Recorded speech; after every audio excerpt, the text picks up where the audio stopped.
Hello guys! Isang mapagpalang araw po sa ating lahat. For today's video, ang lulutuin natin ay sweet and sour na isda. Ang ating isda ay tulingan.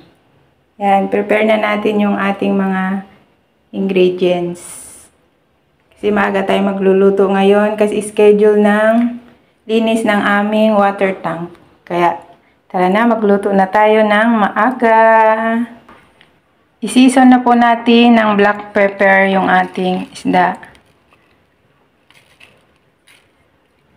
And then salt. Bago natin prito.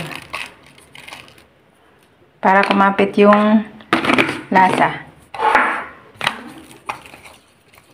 Massage lang natin.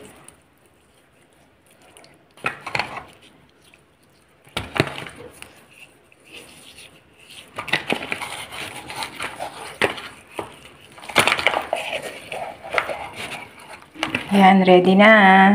Prito na natin ang isda.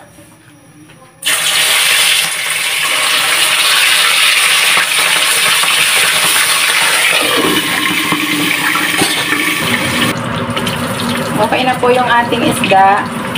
Set aside lang muna natin. At gagawa na tayo ng sauce.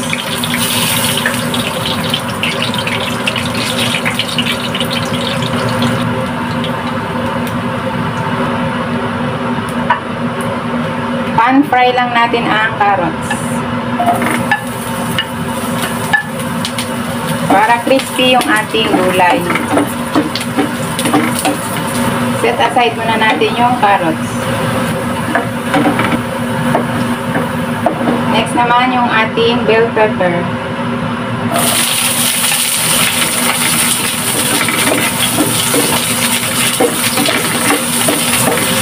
Okay na, set aside na din natin.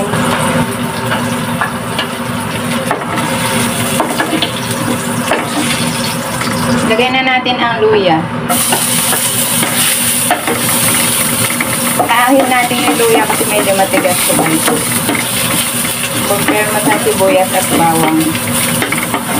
Garlic.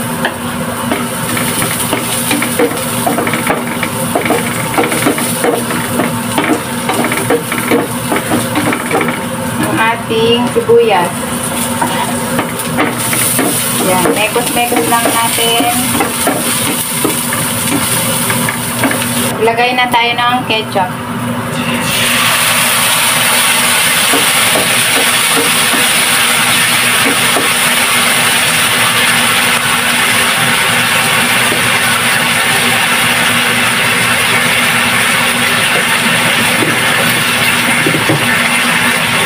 Then, soy sauce, guys. Mga 2 kutsara. Tapos, suka, vinegar. 2 kutsara din.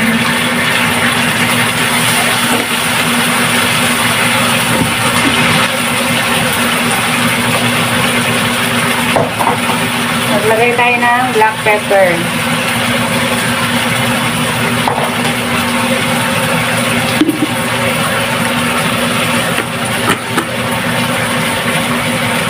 Next, ang ating sauce, ang ating sugar.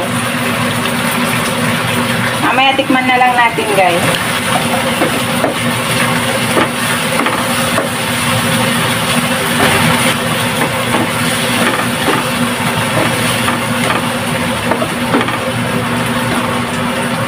Mag-add na tayo ng water. Mga 1 cup. Hot water to, guys, para mabilis kumulo. Lagay na natin yung ating carrots at bell pepper.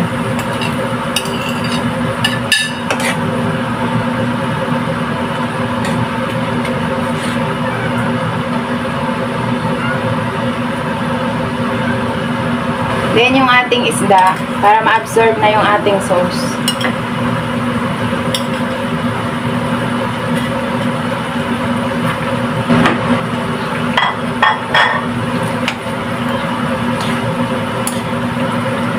Wow, sarap nito, guys. Mapapa-extra rice na naman ang mga person.